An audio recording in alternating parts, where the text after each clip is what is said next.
Ukiangalia viongozi hao wawili na wale wanashindana nao, Wakenya wanaona kabisa ni kama mchana na giza, na tunasema hatuendi kwa giza.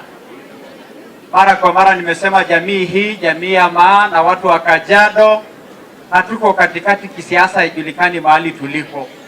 Kajiado ni kaunti ya Azimio, na Kajiado Azimio itashinda kwa viti zote, kuanzia kiti ya rais hadi ma-MCA watakuwa watu wa Azimio la Umoja, haswa chama cha ODM. Akina mama wewe, nyinyi mtakuwa ndio naibu ya rais katika taifa hii. Sijaichagua Raila Amolo Odinga, lakini nitamchagua mara ya kwanza.